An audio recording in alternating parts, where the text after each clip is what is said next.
Hi everybody, and welcome once again to Ruby's Classic Cooking.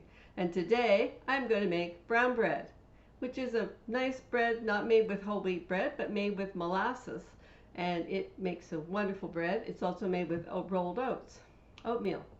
So we'll just dive right into this recipe and get on with it. First of all, I'm going to get my yeast going here, as it has to sit around for 10 minutes before it can do anything. And let me just rearrange things here a bit. This is a cup of lukewarm water, which just means that it's the same temperature as the inside of your wrist. This recipe calls for a cup of lukewarm water and 2 tablespoons of sugar. And then you add your yeast. So I've got 2 tablespoons, that's my tablespoon here. 2 tablespoons of sugar. Goes right in here in my lukewarm water. Body temperature, that's what lukewarm means. You want your yeast is a plant, so you don't want the water to be too hot to cook your yeast and kill it, and you don't want it to be too cold because then your yeast won't start growing properly. And into this goes 3 teaspoons of yeast. Now I've just got my regular active dry yeast, and I'm just going to take 3 teaspoons, generous teaspoons, because why skimp on the yeast? Today is a cold, damp, dreary, rainy day, and if the yeast feels anything like me, it probably doesn't feel like growing vigorously today, so there we go. Now, you just got to take that and just kind of give it a little bit of a stir here, just to dissolve the sugar in the water and get your yeast into the water. And then you put that to one side, and you don't do anything to it for 10 minutes. So I'm just going to set a timer for 10 minutes so I don't forget about this. And at the end of your 10 minutes, this ought to be bubbling and vigorous and growing, because that's what yeast is. It's a plant. Here's what it looks like now. Not very appetizing or yummy bread, is it? So I'm just going to put that over there to one side. 10 minutes. Okay, now I'm ready to proceed with the main part of the recipe, which is my 3/4 of a cup of molasses plus a couple of tablespoons, which I kind of adjusted my measuring thing here for 3/4 of a cup plus 2 tablespoons. And don't worry, I'll be putting the metric equivalents in the recipe file when I write this up below. Let's scrape this off here. Here we go. Very tidy, neat little thing that is. Now, to this I'm going to add 1 cup of rolled oats. Now these are the 5-minute oats. These are not the 25-minute oats that are the old-fashioned ones. And these are the instant ones like you get in the instant packages that you just put in a bowl and pour boiling water on and eat it. These you have to cook on the stove for 5 minutes, or cook in the microwave for a few minutes. So I'm just going to add a cup of my oats to that. And you'll know what rolled oats look like, right? There we go. See, that's my rolled oats. I hope that's not too I hope that's not considered an exotic ingredient where you live, because around here, porridge for breakfast is a common thing to have. At least it was when I was growing up. Cheap and nutritious. But these rolled oats right here, you take 1/3 of a cup of that, or 1/2 cup of that if you want a large bowl. Take 1/3 of a cup of that, 1/3 of a cup of water, put it in a bowl, stick it in your microwave. I think it's 2 minutes, and you have oatmeal for breakfast. And you just add a little teeny sprinkle of salt, and whatever you want to use for sugar. If you want to add brown sugar, you want to add molasses, you want to add honey, sweeten it, or don't sweeten it, however you like it, and sit down and eat a nice warm bowl of porridge. Cheap, easy, and very nutritious. So to this I'm going to add 2 teaspoons of salt. Now it sounds like a lot of salt, but I'm making 3 loaves of bread here, so it needs that to give it some flavoring. 1, 2, and 1 cup of boiling water. Now I just boiled this water in my microwave, but if you use your tea kettle, good enough. You got to put the boiling water on it so that it cooks the oats up. So now, I'm just going to stir these together. You have to add boiling water to it so your oats will soften. Now I'm going to add a cup of cold water to help cool this off because I can't put my yeast in here or it will kill my yeast if this is too warm in here. So you can think of this recipe a bit like Goldilocks of the Three Bears. You know, 3 cups of water, 1 boiling hot, one lukewarm, and 1 ice cold. There we go. So that's all of my water, 2 cups of water in here, and I'm going to be adding 1/3 of a cup of water to this. Once my yeast has had its 10 minutes to proof or grow or whatever you want to call it. It just means giving your yeast a chance to grow in a separate bowl, and then you add it to your stuff here when it's the right temperature. Now the only thing I have left to add here, oh, I forgot to add my shortening. Uh-oh. Supposed to add 2 tablespoons of shortening here. There. That lump is about 2 tablespoons. Very scientifically measured, I know. Yeah, yeah. That was supposed to be in here to melt. Oh dear. I hope I haven't messed up my recipe already. I'm sure I haven't, but put this in here. I haven't made this recipe in a while, and I knew I had to add shortening to here, but it's sitting right here under my elbow. How could I forget it? Anyway.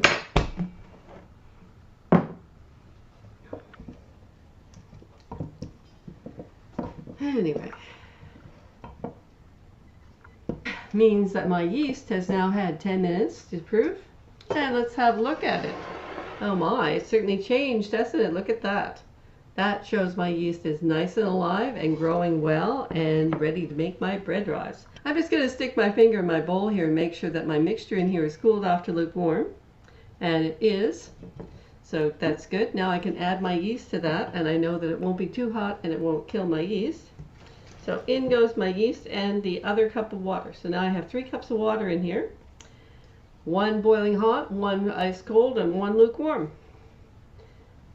And there we are. There's all of my ingredients are in here now, but my flour. That's all I have left to add is about 8 cups of flour. Now, because depending on the weather, depending on all kinds of things, it can make a difference to how much flour you need to add. Sometimes a little more, sometimes a little less. All right, and now I'm just going to stir this yeast into here. Still not looking like much, is it? But that's okay, because very soon I'm going to be adding my flour. And I'm going to start out by adding 3 or 4 cups of flour, because I'm adding 8 cups of flour. So I'll start off by adding about half of it, just to get this looking more like a dough and less like soup. So here we go. My measuring cups. 1,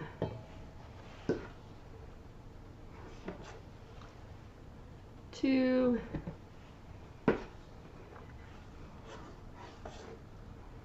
3, 4. There we go. I'm not really super precise when I'm doing this because I'm just going to be judging by how thick this gets as it goes along. And right now it's pretty soupy, so you can add flour to it and it will just give you some base to get this looking more like a dough and less like a flour. Less like soup. More like a dough and less like soup. Now I'm going to do this old school. No dough hooks, no bread machines today. I'm just going to be mixing this by hand. Hope the old arm is up to it today. Been out of practice, this arm, from doing all this. That's 4 cups of flour. See, that's what it looks like after 4 cups of flour. Now don't worry if there's a little bit of flour that doesn't mix in, because I'm going to be adding more flour here in a minute. So I'll add another cup. I'll put a cup here on the thing, because if this looks like it's going in really fast, I'll add another cup to it really fast. Does that make 6 cups of flour in it? After about the first 5 cups or so, it starts getting kind of harder to mix in your bowl. That's okay. This is all part of the exercise program, right? And if this gets too tough to do, I'll take a break and grease my pans. Still pretty sticky. Can't turn this out yet because it's still pretty sticky. And this is number 6. I'm going to sprinkle on the top here. It's going to be kind of looking for the sticky parts of my dough, so I can sprinkle it over there. Then just get number 7 out of here.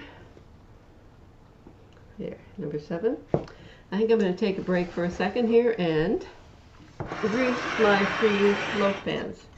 These are your standard size loaf pans. These particular ones are stoneware from Pampered Chef. But I also have, you can use Pyrex, you can use metal, you can use Corningware if you're fortunate enough to have antique Corningware ones. But today I'm using the stoneware ones. And I'm just going to put a little dot. You don't need much oil in these pans, not maybe even a teaspoon or 5 milliliters. Because you just want to, and you don't need to have a pastry brush to do this. You can just use a little piece of paper towel if you want to. Just something to spread it around with. And you can use a hard shortening if you want to. Just a little bit of Crisco, shortening, lard, whatever you put in your bread. Actually, you can add that. You can use that instead. You can use a vegetable fat. This right here I'm using is olive oil to grease my pan, but you can use a solid vegetable oil. Well, you saw everything I put in the bread.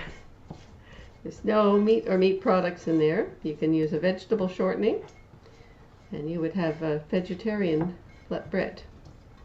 Vegetarian brown bread. Okay, this may be getting a little stiff to do this with the spoon. So I'm just going to get my hands in here. Let me add another cup of flour while my hands are still fairly clean. Scrape down the side of your bowl when you feel you need to.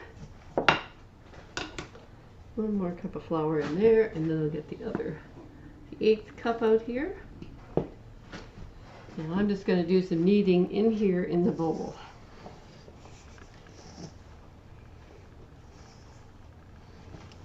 Mix this flour into this dough. I'm just going to be punching it around inside here, moving it around, just like this. And then,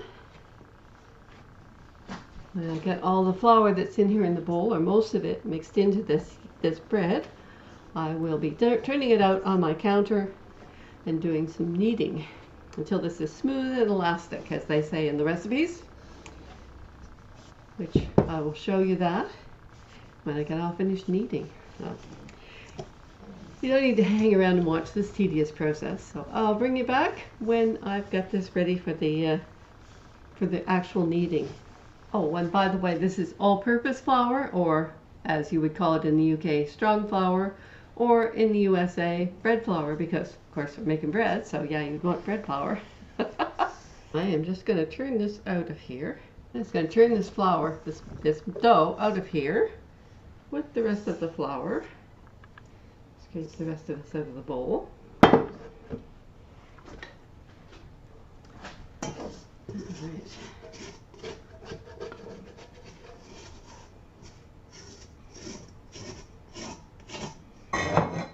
Here now, I think we can see better now what I'm doing. There, all right. Yeah. Sorry about that. I didn't know I had a boom shot going on. Anyway, here we go. Yeah, I'm just going to start kneading this over and over. This is my 8th cup of flour that's spread out here on the counter. So I'm just going to keep kneading and working this till I have all of this flour integrated into this dough. And you see what a beautiful brown color it is? Hence the name brown bread. And then call this recipe 3-hour brown bread, because after I'm finished kneading this all in, I am going to be panning up my bread and putting it over to rise in the loaf pans for 2 hours, and then it's going to be baked. So it takes you about 3 hours to get this bread ready to eat, which is a lot faster than some breads, and you don't rise it. It's only a single rise. It doesn't rise twice. You don't have to rise it. You don't have to let it rise in the bowl. and then pan it, and then let it rise again. So it is a little bit faster. It makes a lovely, lovely loaf of bread. And it goes wonderfully well with baked beans and all those things. Making bread kind of brings back my childhood memories. My mom used to make bread every day at home. And I had 3 older sisters and my dad, and so there were 5 of us to eat. 1, 2, 3, 4, 5, 6, 6 of us. No, sorry. Can't count anymore. There were 6 of us to eat, and Mom used to make about 5 loaves of bread a day. And by the time people had toast and sandwiches, and we snuck a few crusts off the ends. I don't know about you, but that generation, one of our after-school treats was Mom would have the bread all made, and it would still be warm from the oven when you get home from school. So we would take the crusts off of the bread. That was the prime piece of bread in my household, was getting the crust off the bread. Then you would put some butter on it, which would melt into the bread. And then you would add a little brown sugar to that. And that was a really special after-school treat. That was. I remember one time my 3 older sisters came home with some friends after school, and Mom just had a batch of bread out of the oven, but she wasn't at home, and they were hungry. Well, thought they were hungry. They were teenagers. So they cut all of the crusts off of Mom's still warm bread and ate them. The problem with that is if you've ever taken more than just the heels, the end crusts off of a loaf of freshly baked bread, it's very, very soft. And when Mom came home, there were these doughy logs left on her bread. Mom wasn't very happy about finding 4 doughy logs sitting around on her counter instead of her nice fresh homemade bread, but them's the hazards of having teenagers and their friends over after school, I'm afraid. Anyway, that batch of bread kind of, you have to let your bread sit for half an hour or so to cool off to room temperature before you can slice it, because if you don't, it's kind of sticky. Now, as you can see, my flour pile is starting to disappear underneath it here. I don't know if you can see that or not, but it's starting to get worked into my bread dough. This may not be as fast a way to knead this bread as if I put it in my KitchenAid and had the dough hook do this work. But this is a good workout for me. My shoulders, my arms. You really have to get your arms and your shoulder muscles into it.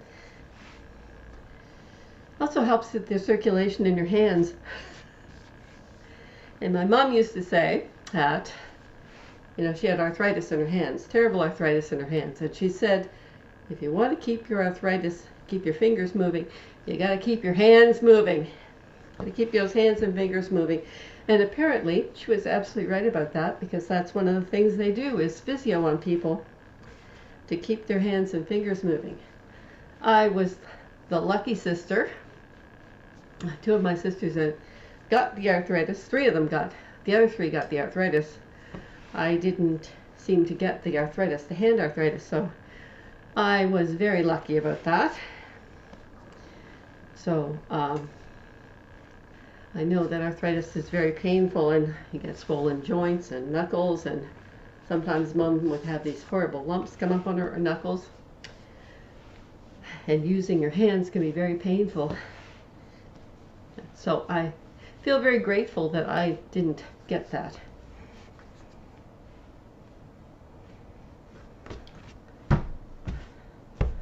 And that is my loaf. That's my 3 loaves of bread right there, see?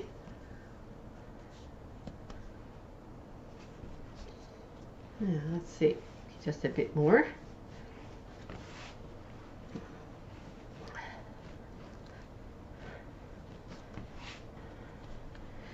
Get rid of the last of that flour.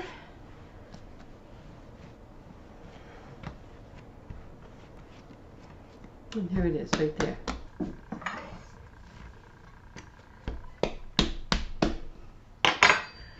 Okay, I'm back. And see, this dough looks really good. I've got my 3 grease pans here, and now I'm just going to cut this into, I'm either going to cut, maybe I'll cut it into 6, because I'll make this into the old style loaves like my mother used to make. 2 bump loaves, they used to call those. I guess the kids used to call those. I'm just going to cut this in half.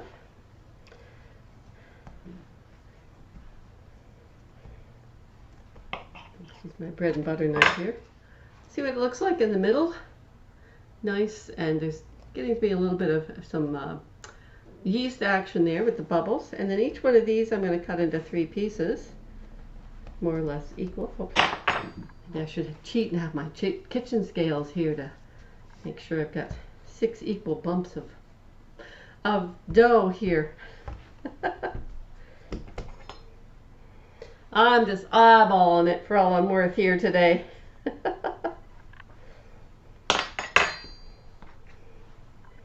Let's see if these are more or less equal looking pieces of bread. No, I think this one looks a little bit smaller than the others, so I think I'll grab a little bit off of this one.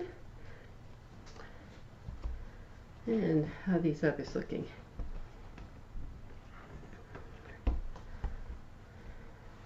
Get a little bit off of this one as well. Okay, so now I'm just going to form this like it was a great big roll. So I'm just going to keep folding this underneath like this until I have everything that's loose folded underneath. And then I'm going to form that into a ball. Just give it a little slap on the bottom like that. Here you go. And put that in the pan. When I'm done, I'll have loaves of bread that have 2 humps, like a camel. Quite often you do grease your bread on the top just to keep it from drying out a bit on top.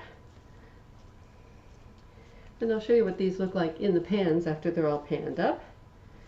And then I'm going to pop them in my oven for 2 hours. That means you don't do anything to them for 2 hours. You just kind of go and do whatever you want to for 2 hours until it's ready for you to pay attention to it again. And that will mean after 2 hours, then you bake it in a preheated 325 degrees Fahrenheit oven for 1 hour. 1 hour in the oven. So that means 2 hours to rise your bread and 2 hours and 1 hour. Oops, sorry. That means 2 hours to rise your bread and 1 hour to cook your bread. So that's where the name 3-hour brown bread comes from. See, there's plenty of space between my 2 lumps of dough. You can form this into 1 log if you want to. But this is how I'm going to do my bread today. There you go. And now that's all ready to go to rise for 2 hours, and I'll bring you back in 2 hours to show you what it looks like. Hello again, and 2 hours have gone by, and here is my bread, all nicely risen. Look at that. What a difference from those little lumps I had in here 2 hours ago. And now this is going to go into my preheated 325 degree Fahrenheit oven for 1 hour. And when that's finished, this should be all beautifully cooked and toasted and gorgeous. And I'll bring you back and show you what the final loaf of bread looks like.